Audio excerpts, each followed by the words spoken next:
E aí pessoal, beleza? Eu sou o Major Matheus, seja bem-vindo para mais um vídeo. Hoje pessoal, a gente vai dar uma olhadinha aqui nas teorias de vocês, nas suas perguntas, nas suas dúvidas sobre Zatch-Bell e principalmente Zatch-Bell 2. A história tá muito emocionante e muito frenética. A gente tá vindo de 3 capítulos só de porradaria, então provavelmente o próximo capítulo vai ser uma pausa, né? Vai ser um respiro. Então vamos ver o que vocês estão achando e o que vocês querem saber sobre o universo de Zatch-Bell. Então já vai deixando aquele like, se inscreva no canal para você não perder nenhum outro vídeo sobre Zatch-Bell. Também se considerem virar membro aqui no canal para apoiar o canal e vamos nessa.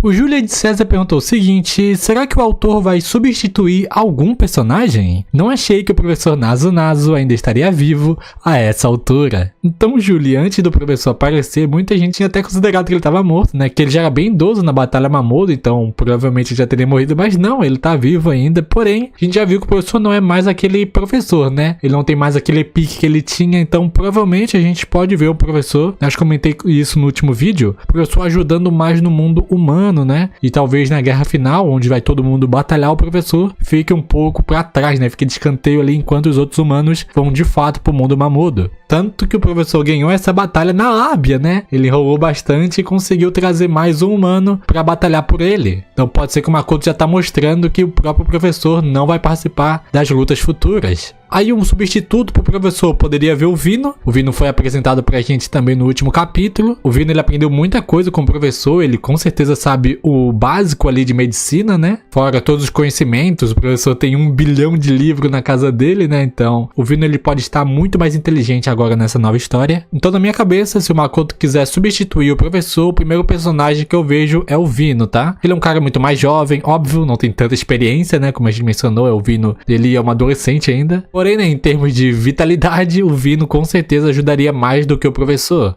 E puxando um outro personagem que pode ser substituído, que a grande maioria de vocês não vai curtir, porém a gente tem que trabalhar com as armas que a gente tem, o Magon pode ser substituído, pelo menos nesse começo do mangá, pelo Coral Key, tá pessoal? O Magon não apareceu ainda, não tem nem sinal do Kafka, ele tava na África, né, no primeiro mangá, então pode ser que ele apareça lá pros capítulos 50, 60, não sei, e até lá o alívio cômico provavelmente vai passar pro Coral Key, tá? Que esse era o trabalho do Magon, né, deixar o clima mais divertido, então provavelmente esse trabalho vai ser agora do Coral Key, óbvio, até o Magon aparecer. Então, respondendo essa pergunta, eu acho que o Makoto vai sim substituir alguns personagens, óbvio, não permanentemente, porém o Makoto, ele pode ter aquela mentalidade de, pô, eu quero trabalhar mais esse personagem que em Zatch-Bell 1 não tive tanto tempo pra trabalhar, ou não trabalhei tão bem, então em Zatch-Bell 2 eu quero completar mais esses personagens. Então pra mim eu tô vendo mais essa história assim, sabe? A gente vê personagens que a gente realmente não viu muito, agora aparecendo já no começo, ou pelo menos ter uma evolução a mais já no começo da história.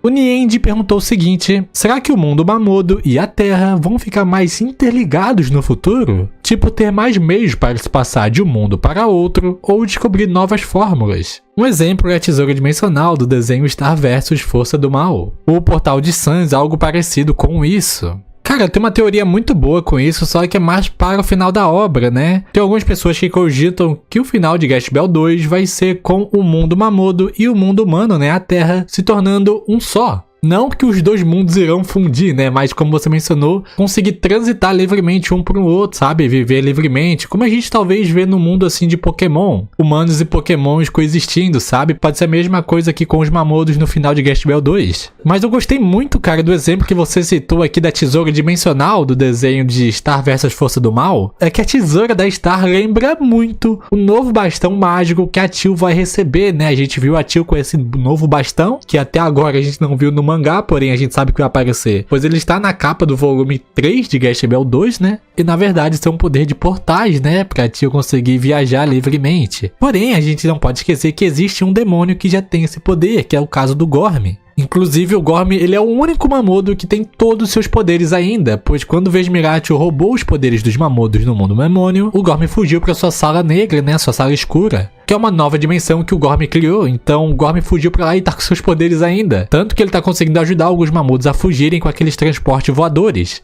Então eu acho, se o Makoto quiser trabalhar mais portais, porque tipo, a gente tá vendo muitos invasores usando o dispositivo de teletransporte do Ryo, que ficava lá no castelo dele, então os invasores tomaram o castelo do Ryo pra eles, e eles estão usando o teletransporte pra ir matar os humanos. E também existe aquele rio mágico que a gente viu lá no filme de Zatch Bell. Se o Makoto quiser canonizar, tem mais isso também de teletransporte. Então eu acho que já tem muitos recursos de teletransportes no mundo de Zatch Bell, né? E eu ainda esqueci do livro, né? O livro ainda tá teletransportando os Mamodos, cara. Então sim, existem muitos recursos de teletransporte no mundo de Zatch Bell no momento. Então eu não acredito que o Makoto criaria mais um, né? Mas pode acontecer, cara. O Leonardo Benício perguntou o seguinte: pra você, quem merecia de fato ter ficado no top 10 da Batalha Mamodo? Papepuro claramente chegou lá na sorte. Você trocaria algum desde do top 10? Se sim, por qual? Cara, é uma boa pergunta. Como o torneio do Desafio de Deus, né, a Batalha Mamodo, é um Battle Royale, pois só aquele que sobreviver se torna o rei, não existe mérito, o objetivo é sobreviver. Óbvio que do top 10, né, que se formou, o Papepuro é o mais fraco. Porém, ele e Arupa, seu parceiro, foram extremamente inteligentes, cara. Enquanto o Bari queria derrotar todo mundo, queria mostrar como ele era forte, sempre atrás de duelo,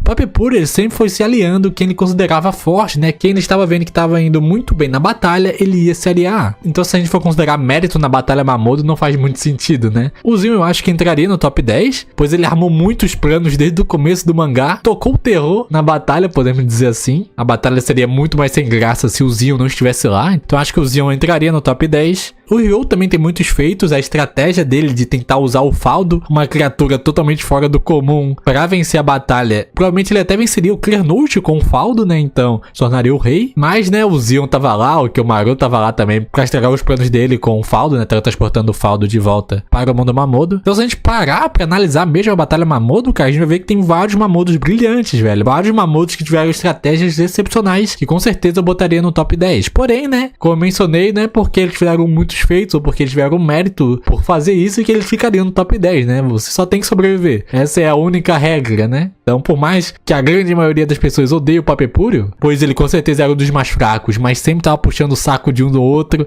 ou sempre tava se escondendo, uma estratégia que ele teve e deu certo. E digo mais, hein? Em Zatch Bell 2, o Papepuro vai calar a boca de muita gente. Escreva o que eu tô falando. O Papepuro ainda vai ser o cara de Zatch Bell 2. Escreva o que eu tô falando. O Danilo Jesus perguntou o seguinte: será que podemos ver o mundo Mamodo nos próximos capítulos, ou o Makoto vai deixar pra mostrar ele mais no fim da história? Então, Danilo, agora, principalmente no próximo capítulo, né, é o momento exato pra gente ver o mundo dos demônios. Se o Ren realmente fugir e tudo mais, a gente vai ter essa conversa e tudo mais, e a gente tá tendo muitas coisas no mundo Mamodo. Tá tendo uma reunião de todas as guildas, né, os líderes e tudo mais vão se juntar pra conversar sobre o futuro, o que eles vão fazer. O Bari e vários outros Mamodos estão lá tentando sobreviver, então é importante também a gente saber quem é que sobreviveu, quem é que tá derrotando, quem tem magia, quem que tá vivo ainda no mundo Mamodo. A gente também pode ver os próximos invasores que o Belial criou ou convocou já pra atacar a próxima dupla. E normalmente a gente vê o castelo lá na região de Zeroid, né, que é a região mais ao norte do mundo Mamodo.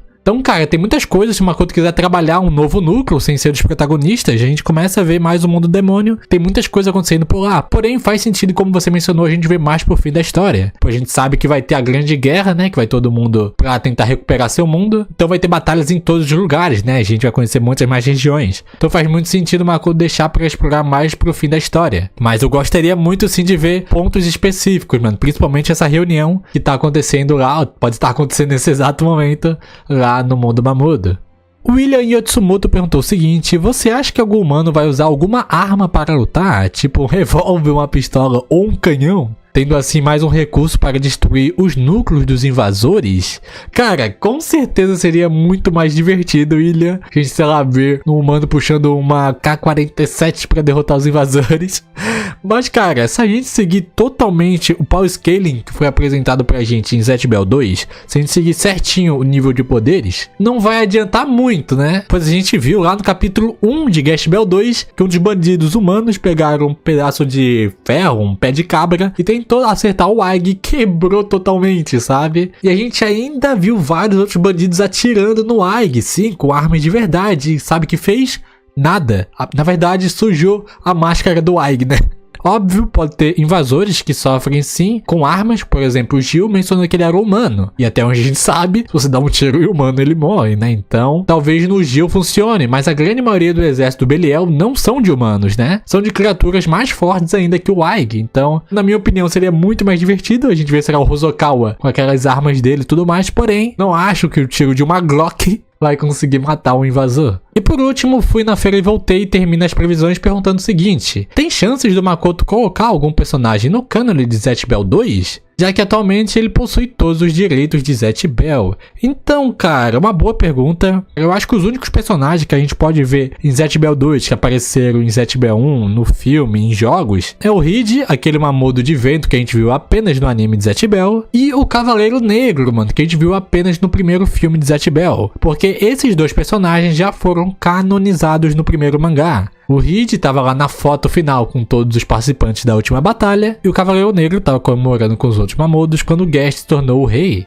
Então esses personagens o Makoto consegue trabalhar mais facilmente, pois eles já foram introduzidos na obra original. Mas eu acho, conhecendo o Makoto, conhecendo como ele gosta de criar histórias, ele pode estar na vibe de criar personagens novos. A gente viu a Zahara e ela ficou com o livro, então provavelmente ela vai voltar nessa nova história. A gente viu a Zelly, o Omo, o Mip, o cachorrinho. A gente viu os 3 novos filhos da Shell, e sabe? Então cada vez que o Makoto ele tá criando uma nova história, ele tá criando novos personagens. Porém, para não jogar suas esperanças lá pra baixo, a gente viu agora o Koralki aparecendo. E o Makoto simplesmente gosta do Koralki, ele já mencionou isso em várias vezes no seu blog. Então caso o Makoto ele gostou de algum personagem que só viu no anime, ou ele gostou de algum personagem que só apareceu no jogo, ele pode acabar colocando essa nova história. O Makoto simplesmente tá botando os personagens que ele gosta, né? Então, a Nia, a Tion, o Nicola, ou até mesmo aquele mamodo corta e cola, pode acabar sendo canonizado se o Makoto querer, né? E a gente tá vendo que o Makoto ele tá bem foda-se porque o pessoal gosta. Ele quer trazer os mamodos que ele quer. Mas é isso, rapaziada. Se você gostou do vídeo, deixa aquele like. Se você chegou agora no canal, se inscreva aí pra não perder nenhum outro vídeo sobre Zatch Bell. Sempre fique de olho no comentário do canal, porque é lá que eu pego as suas perguntas, né? Então se você quiser participar de um próximo vídeo, deixe sua pergunta lá no comentário do canal, beleza? Nos vemos num próximo vídeo.